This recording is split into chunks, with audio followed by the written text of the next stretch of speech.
Professor arrogante testa aluna negra publicamente, sem saber que ela tem um QI de gênio é. Memória fotográfica talvez você devesse considerar uma matéria menos exigente, senhorita Lawrence. Nem todos têm a estrutura mental para compreender bioquímica. Avançado o silêncio que se seguiu era tão denso que parecia uma entidade física na sala de aula da Universidade de Westridge 200. Olhos se voltaram para Naomi Lawrence, a única aluna negra na aula do Dr. Victor Hammond, cuja expressão de superioridade mal disparava o veneno nas suas palavras. Naomi sentiu o calor subir no pescoço. Não era a primeira vez que o professor a humilhava publicamente, mas hoje ele tinha ultrapassado uma linha invisível. O comentário não era apenas sobre a sua resposta. Era sobre a sua presença naquele espaço, uma lembrança cruel de que, para alguns, o seu lugar ali sempre seria questionado. Não importava o quão brilhante que fosse. A tensão foi quebrada por risadas nervosas de alguns alunos, outros desviaram o olhar, envergonhados por testemunhar tal humilhação, mas não preocupados o suficiente para intervir e responder à pergunta. Senhorita Lawrence, pressionou o Dr. Hammond, ajustando os óculos com um gesto teatral. Ou você prefere admitir que está perdida? Naomi respirou fundo.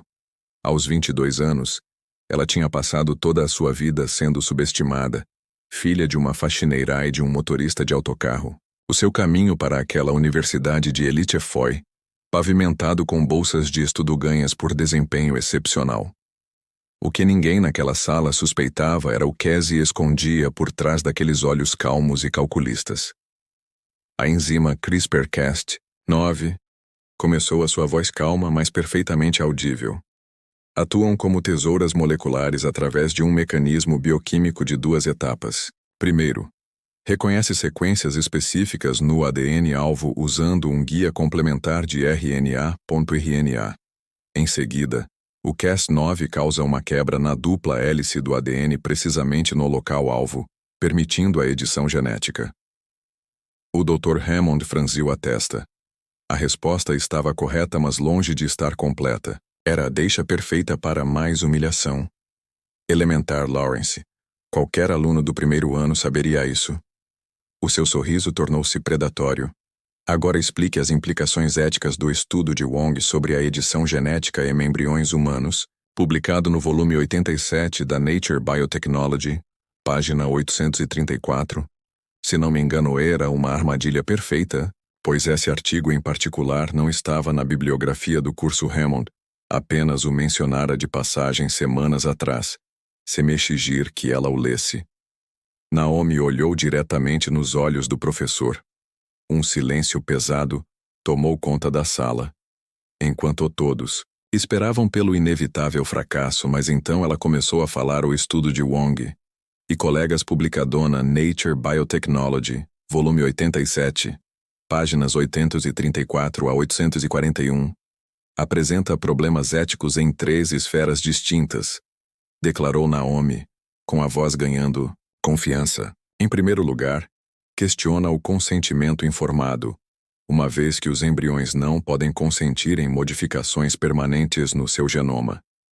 Em segundo lugar, levanta questões sobre a desigualdade de acesso, criando potencialmente uma nova forma de divisão social baseada em melhorias genéticas e, em terceiro lugar, como os autores afirmam explicitamente na página 837, isso cria precedentes para modificações não terapêuticas que poderiam alterar fundamentalmente o curso da evolução humana. O Dr. Hammond passou de um olhar arrogante para incrédulo. Ele ajustou a gravata, que de repente estava apertada. Correto. Ele admitiu secamente, embora eu duvide que tenha compreendido as nuances mais sutis do argumento. Na verdade, continuou a professora Naomi ainda imperturbável, o artigo também menciona na conclusão que o equilíbrio entre inovação e precaução deve ser estabelecido através de um diálogo global inclusivo. Wong cita especificamente estudos complementares de Garcia e Patel que contestam esta visão, sugerindo que adiar a implementação de terapias genéticas tem o seu próprio custo ético em vidas humanas. Todo o auditório prendeu a respiração. Naomi tinha citado exatamente, palavra por palavra, não só o artigo mencionado, mas também os estudos relacionados. O rosto do Dr. Hammond ficou com uma tonalidade alarmante de vermelho. Como ela poderia saber disso? Como uma estudante comum poderia recitar, literalmente, um artigo científico mencionado apenas uma vez, de passagem, meses atrás? O que o professor arrogante e os seus colegas não sabiam era que Naomi Lawrence não era uma estudante comum. Por trás daquela aparência tranquila, escondia-se uma mente com habilidades extraordinárias, que estava presteza a transformar aquela humilhação pública em algo muito diferente, se assim preferirem. Se gostaram desta história de justiça e superação, não deixem de se inscrever para acompanhar outras histórias igualmente inspiradoras. Afinal, o que aconteceria quando Naomi finalmente revelasse o seu verdadeiro potencial? O Dr. Hammond estava prestes a descobrir que tinha escolhido a vítima errada para o seu jogo cruel de humilhação acadêmica. O auditório permaneceu absolutamente silencioso enquanto o Dr. Hammond tentava recuperar a compostura, os seus dedos pálidos batendo nervosamente na madeira polida do púlpito, os olhos estreitados fixos em Naomi como se ela fosse uma equação que se recusava a ser resolvida. Parece que memorizou alguns artigos, disse ele finalmente com um sorriso frio. Uma habilidade útil, embora não substitua a verdadeira compreensão. Vamos testar as suas habilidades de pensamento crítico, algo que nenhuma memorização mecânica pode simular. Naomi percebeu o tom condescendente em memorização mecânica. A insinuação era claramente de Hammond. Ela era apenas uma máquina de memorizar, não uma verdadeira intelectual. O sussurro de um aluno próximo chegou aos seus ouvidos. Ele não vai desistir até humilhar-te. Considere o seguinte problema bioético. Hammond começou a abandonar completamente o plano de aula. Uma comunidade remota sofre de uma doença genética rara. A única cura disponível exigiria experiências em suas próprias crianças. Essa comunidade tem recursos limitados para compreender totalmente os riscos. Como pesquisador, você implementaria tal tratamento? Justifique sua resposta usando o modelo de responsabilidade científica de Harrington. Era uma pergunta deliberadamente complexa e ambígua. Não havia uma resposta perfeita, apenas a oportunidade para Hammond criticar qualquer posição que ela assumisse de seu lugar na terceira fila. A doutora Eliza Chun, professora de ética médica que assistia à aula como observadora do departamento, franziu a testa. A hostilidade de Hammond era evidente, até mesmo para um observador externo. Naomi respirou fundo. Professora, essa pergunta apresenta uma falsa dicotomia. O modelo de Harrington, conforme publicado em seu artigo seminal de 2019, enfatiza especificamente que esses cenários devem considerar um espectro de abordagens, não escolhas binárias. Ela continuou, sua voz ganhando confiança, uma abordagem eticamente informada. Seguiria o protocolo de 3 níveis de Harrington. Primeiro, educação e capacitação na comunidade. Segundo, desenvolvimento de um conselho comunitário, com poder significativo de tomada de decisão. E terceiro, implementação gradual com monitoramento constante e direito dos participantes de se retirarem. O Dr. Hammond engoliu em seco visivelmente. Chateado, você está claramente reduzindo um dilema complexo.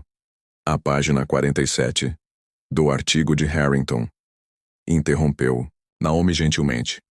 O maior erro ético é assumir que as populações vulneráveis são incapazes de compreender complexidades quando lhes são fornecidas ferramentas e tempo adequados. Um murmúrio percorreu a sala. Alguns alunos começaram a trocar olhares de admiração, outros digitavam furiosamente nos seus portáteis. O Dr. Chen inclinou-se para a frente, o seu interesse claramente no auge. Hammond bateu com a palma da mão na mesa. Isto não é um clube do livro discussão, senhorita Lawrence. Isto é ciência, séria ciência. Concordo plenamente, professora. Naomi respondeu sem hesitar. É por isso que citei precisamente a metodologia aceita e publicada para abordar exatamente esse tipo de dilema ético. O rosto de Hammond ficou vermelho. A aula foi encerrada. Ele anunciou abruptamente: na próxima semana quero uma redação completa sobre os limites éticos da biociência. Senhorita Lawrence, fique. Precisamos discutir o seu desempenho. Enquanto os alunos reuniam seus materiais, muitos lançavam olhares preocupados para Naomi. Uma aluna de cabelos encaracolados chamada Zoe aproximou-se rapidamente. Ele está furioso, sussurrou ela. Nunca vi Hammond dispensar uma turma antes. Eu vou ficar bem, respondeu Naomi calmamente, organizando as suas notas meticulosas. Zoe hesitou. Ouça, alguns de nós vamos ao café Artemis depois. Você deveria vir. Precisamos conversar sobre tudo isso. Naomi acenou com a cabeça, surpresa com o convite inesperado, enquanto Zoe se afastava. Naomi percebeu que o Dr. Chen se aproximava de Hammond com uma expressão séria e determinada. Quando a sala esvaziou, Hammond fechou a porta com força desnecessária. Não sei qual é o seu jogo, senhorita Lawrence, mas deixe-me ser absolutamente claro. A sua voz era baixa e perigosa. Passei 30 anos a construir a minha reputação nesta instituição. Tenho ex-alunos em Harvard, Stanford e Oxford. Supervisionado mais dissertações premiadas do que você teve aniversários. Ele aproximou-se invadindo o espaço pessoal dela, e não permitirei que uma aluna transferida com alguns truques de memorização desafie a minha autoridade na minha própria sala de aula. Naomi manteve-se firme. Não é um truque, Dr. Hammond. É assim que o meu cérebro funciona. Eu sei exatamente como funciona, ele sibilou. Você memorizou alguns artigos na esperança de impressionar. Bem, deixe-me ensinar-lhe como o mundo acadêmico realmente funciona. Pessoas como você podem entrar aqui graças às políticas de diversidade, mas o verdadeiro sucesso exige mais do que memorização e cotas. A implicação racista pairar no ar como veneno. Naomi sentiu o estômago revirar, mas manteve o rosto neutro. Ela tinha sido treinada toda a sua vida para nunca mostrar o quanto palavras como aquelas a magoavam. A minha nota final nesta disciplina depende exclusivamente da sua avaliação subjetiva. Não é verdade, professora? Avaliação subjetiva. Não. É professor? Perguntou ela, com a voz deliberadamente calma. Um sorriso sinistro atravessou o rosto de Hammond com precisão e acredite em mim. Conheço muitas maneiras súbitas de garantir que alunos problemáticos encontremos seu verdadeiro nível. Sugiro que considere isso antes da nossa próxima reunião. Quando Naomi saiu do prédio 20 minutos depois, o céu da tarde estava escurecendo e o seu telemóvel vibrou. Era Zoe a enviar-lhe o endereço exato do café enquanto atravessava o campus. O seu cérebro, aquela máquina extraordinária que era tanto a sua bênção como o seu fardo, já tinha calculado exatamente o que ela precisava de fazer. O que Hammond não percebeu foi que, ao forçá-la a encostar-se à parede, tinha inadvertidamente dado-lhe acesso a algo muito mais valioso do que uma boa nota.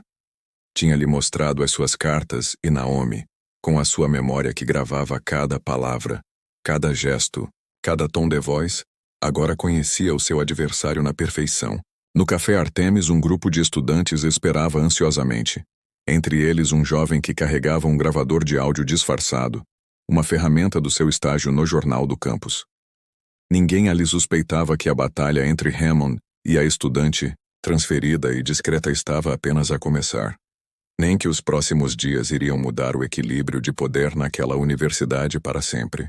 Afinal, o que aconteceria quando o professor descobrisse que a sua ameaça privada tinha sido documentada e que a estudante que ele considerava inferior estava prestes a usar não só a sua memória extraordinária, mas todo o arsenal da sua genialidade, calculada contra ele. Uma semana após o confronto inicial, o anfiteatro da universidade estava lotado. A notícia da aula aberta do Dr. Hammond tinha circulado rapidamente, um evento raro em que estudantes de todos os departamentos podiam assistir ao renomado professor no palco.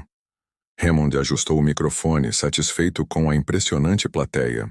Nos bastidores, algo muito diferente estava a acontecer. Naomi passou a semana estudando obsessivamente não apenas bioquímica, mas o próprio Hammond. Ela vasculhou todos os artigos publicados, todas as entrevistas, todas as dissertações que ele havia supervisionado. Sua memória fotográfica tornou-se uma arma, catalogando todas as contradições, todas as inconsistências em 3 décadas de produção acadêmica na Café Artemis. Uma aliança improvável se formou. Zoe, a aluna de cabelos cacheados, acabou por ser a editora do jornal da Universidade Ryan. O aluno com um gravador era seu assistente, o Dr. Chung, que também apareceu por acaso ofereceu orientação discreta. Tem a certeza disso? Zoe perguntou enquanto finalizávamos preparativos. Hammond tem conexões poderosas, ele poderia acabar com a vossa carreira antes mesmo de começar. A minha carreira acabaria de qualquer maneira, respondeu Naomi calmamente. Ele deixou bem claro que eu não seria aprovada na disciplina dele, não importa o quão brilhante fosse o meu trabalho. Agora, sentada na primeira fila do anfiteatro, Naomi parecia extraordinariamente serena. O Dr. Hammond notou-a, estreitando os olhos momentaneamente antes de começar a palestra com seu tom presunçoso de sempre.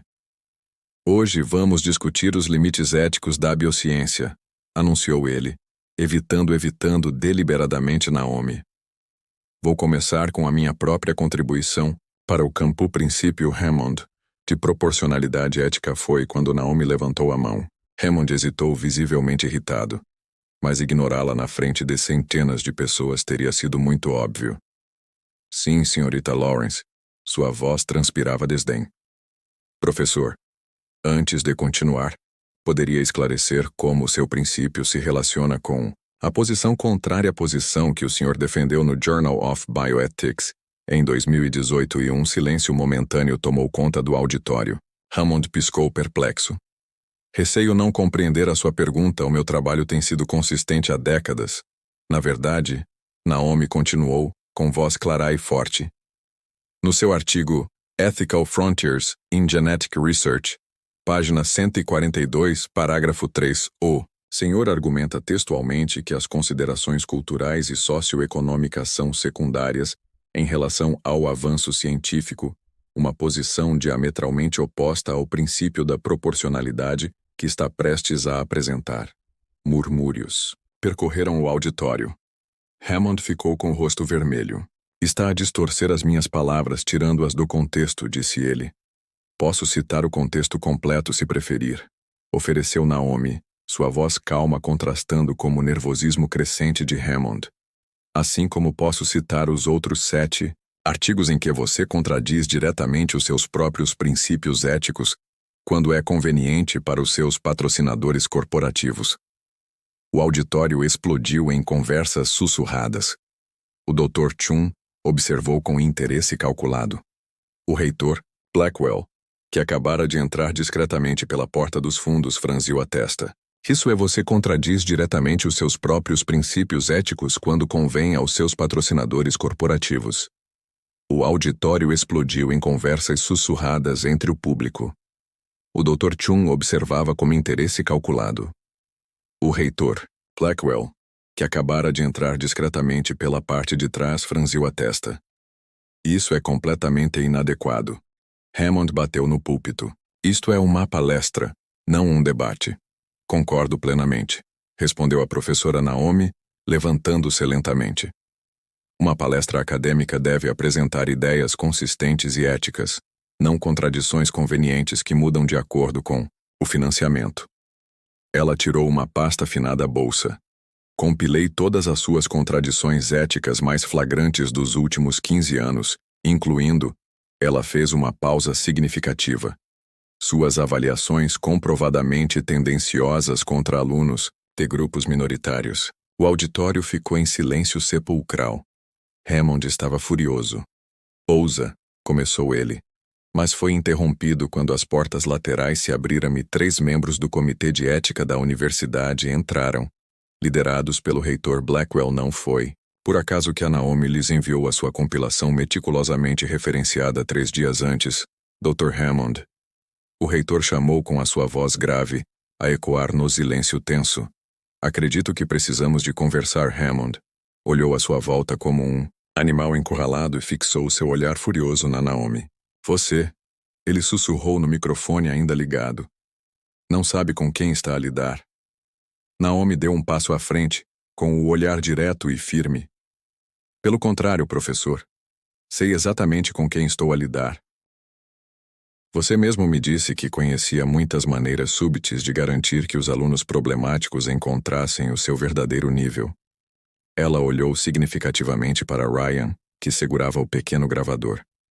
Felizmente, eu também conheço algumas maneiras.